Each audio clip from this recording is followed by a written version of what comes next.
Hello, welcome to News Centre. I'm Parikshit Luthra. The political rationale behind the NDA's decision to announce a new pension scheme just ahead of crucial state assembly polls and after a reduced Lok Sabha mandate is not lost on anyone.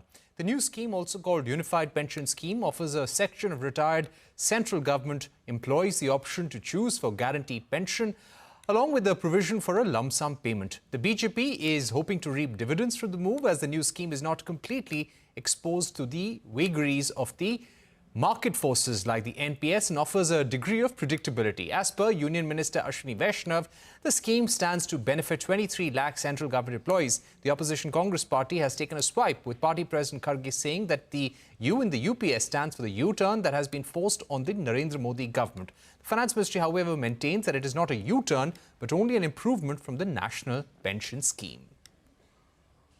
The old pension scheme was an unfunded, non-contributory, defined benefit scheme where we used to pay as you go. So as the pension liabilities accrue every year through budget, we used to pay. It was not sustainable fiscally. Now, if you look at UPS, it is still defined contribution. So there is no change or U-turn from the NPS. You could call it an improvement in the NPS scheme. All right, we're now joined by Subhash Chandra Garg, former Finance Secretary, and Praveen Chakravarti of the Congress Party. Thank you very much, gentlemen, for joining us. Mr. Garg, if I could begin with you, one of the reasons why the government decided to discontinue the OPS and come up with the National Pension Scheme is because it was felt that the OPS was not fiscally sustainable. Now, you have this new scheme, the Unified Pension Scheme, that will be applicable from next year onwards.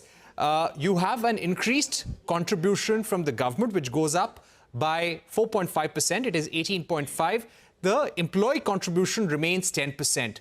Now, how is the remaining gap going to be funded? Will it have to be funded through the budget? Could you give us a sense of how this will be implemented and the fiscal ramifications for the government? So, Parikshit, there were two basic rationale for shifting from OPS to NPS. Number one, the OPS was very costly to the government. And second, that it was unfunded, pay-as-you-go kind of arrangement. The government was not setting aside any pension liabilities. There was no actuarial assessment, and the pension was paid when the employee retired. So these were the two rationale. Now, NPS was, you can calculate differently, but in my judgment, about 1/3 as costly as OPS as far as the government is concerned. And NPS provided for fully funding thereof by way of the employee contribution as well as the government contribution.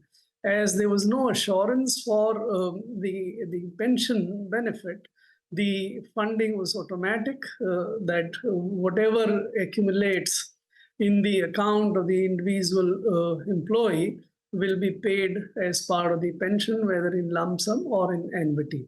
So these were the two rationale. Now, what the government has done now is that it has changed the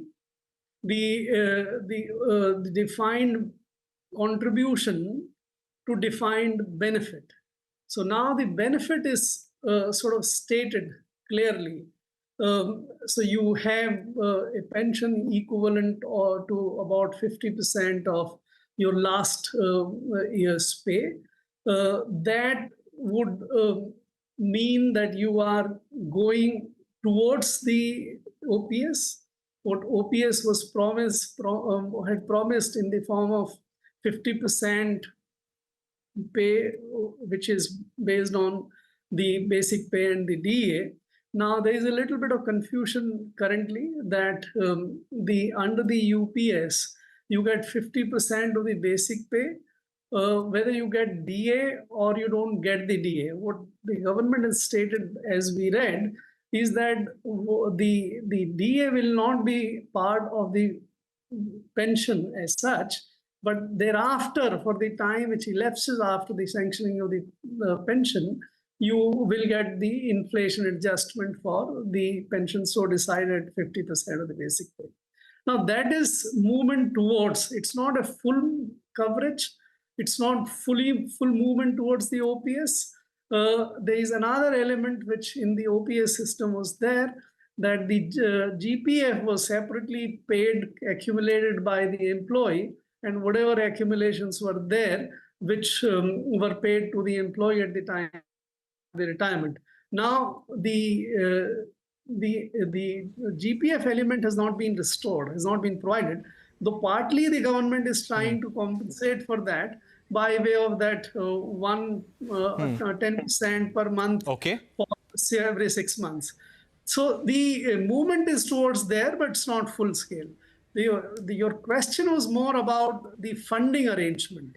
Now the government is, these calculations are internal to the government, that if you increase the government's contribution to 18.5, the gap between what this new pension scheme will or the UPS will require will be covered, but it's not certain. It will require an actuarial assessment to be done, and whether in times to come the future governments will pay 18.5% or increased contribution as required is not certain. So the funding is there, but I don't think it is fully secure. All right. Let me put that question to Mr. Praveen Chakravarty as well. Mr. Chakravarty, Arvind Panagaria, the chairman of the Finance Commission, had previously stated in a piece that the OPS scheme, the revival of that, or calling for revival of that, is sinful. It will put a lot of burden on the states, and we will start seeing the burden of that from 2034 onwards. Do you expect the same to happen with the unified pension scheme as well? No. See, first, I think we must not miss the forest for the trees.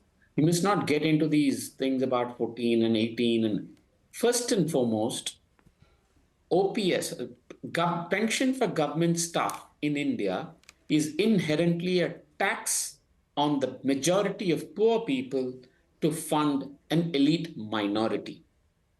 1 crore is the total number of government staff if we include state governments, PSUs, and central government staff, according to the Cabinet Secretary, Mr. T.V. Somanathan, the former Finance Secretary. Now, to fund pensions for them, the money has to come by taxing people of India, and that's largely through indirect taxes. So fundamentally, it's a regressive tax. Let us first understand that. In this context, should we be careful about how much we are taxing people? Old pension scheme was unviable. It placed a huge burden on the government, which means on the people of India, to fund pensions for life for a small elite minority of retired government staff, with due apologies to the other guests. So we moved from old pension scheme to new pension scheme under UPA. Dr. Manmohan Singh was the prime minister when we moved from OPS to NPS. What is the other big problem, if we have to speak technical terms? The government does cash accounting. So under OPS, we never knew what the amount was going to be, because they only had to say what was going to be paid every year. They did not have to project. If we actually had proper corporate style accrual accounting, then this would have been known to everybody. So when we moved to NPS, there was a demand by government staff saying, listen, this is very uncertain. We don't know what is the pension we're getting because it's linked to market performance. That's fair. That's a completely fair ask. Hence, what unified pension scheme, whatever the names may be, honestly, these names are just, we know the Modi government is an expert in renaming. What it really is national NPS with a certain assured benefit, which I think is prudent in the overall context. It's prudent because it is not going to be as fiscally harmful as the old pension scheme. Plus, it provides a certain guarantee and a certain assurance to retired government staff. But having said all of this, I think you made 2 points. One is this is when you open the show, this is for elections, and this has something to do with elections. I have written many articles that debunk this myth that OPS is some big electoral issue. It is not. If that was the case, let me give you a simple example. The Congress party, my party, promised old pensions, return to old pension scheme in the manifesto of Rajasthan state elections, Madhya Pradesh state elections, Chhattisgarh state elections. But it did not make a categorical promise in the Telangana state elections. Guess what? We only won Telangana. We lost all three. So yeah, I think it is somewhat extremely simplistic, and it's actually dangerous, economically dangerous, to make these sort of assertions saying that, old pension scheme is some big electoral issue and all of that. It's just that old pension scheme affects a certain elite section of the population of India, and they make a big noise. Whatever the new scheme, UPS or whatever it is, it is a U-turn, as the Congress president has said. It is a U-turn because earlier the government was sticking to NPS. They have now changed their stance and said, okay, we will accommodate some of these demands. To that extent, it's welcome, but it's overall true. Right. Okay, we've completely run out of time, but quick remarks. Do you think this will have a cascading impact on other sectors and maybe the private sector employees? Do you think there will be more demands? Praveen Chakravarti and Mr. Garg? No, I think this idea, we are in my view, we're generally going down this very dangerous idea of some sort of an assured pension for life, which is unfunded with the OPS. So now I'm glad we're moving to this one. See, the private sector, I mean, I don't expect this to have a cascading impact on the private sector. A, because the salaries are much better. B, when they retire, there is a certain corpus that they retire with. So I don't think, and even if it does, I think it's very easy to rebut and refute it. All right. Thank you very much for joining us, Praveen Chakravarti, and also Mr. S.C. Garg for joining us on the program. The government has claimed the UPS is an improvement over the National Pension Scheme. The opposition Congress has called it a U-turn. So how is UPS different from the existing National Pension Scheme or the old pension scheme? Shivani Bazaz gets you an analysis. Well, the Unified Pension Scheme, or the UPS, is the government's latest response to the backlash against the National Pension Scheme, primarily due to its lack of fixed pension and the uncertainty tied to the market-linked investments. So how does the new UPS compare to the old pension scheme and the NPS, and what does it mean for the government employees? Here's a quick breakdown. The UPS guarantees a pension similar to the OPS. If you have served at least 25 years, you will receive 50% of your average basic pay from the last 12 months before your retirement. Even with just 10 years of service, you are assured a minimum pension of 10,000 rupees per month. This is a significant improvement over the NPS, which didn't offer any fixed pension and was subject to market risks as well. One key difference between the OPS and the UPS is that the latter still retains the contributory nature of the NPS, but with added security. Employees contribute 10% of their salary, while the government adds 18.5%, which is higher than the 14% contribution made by the government in the National Pension Scheme. This means while you contribute, your returns are more substantial here.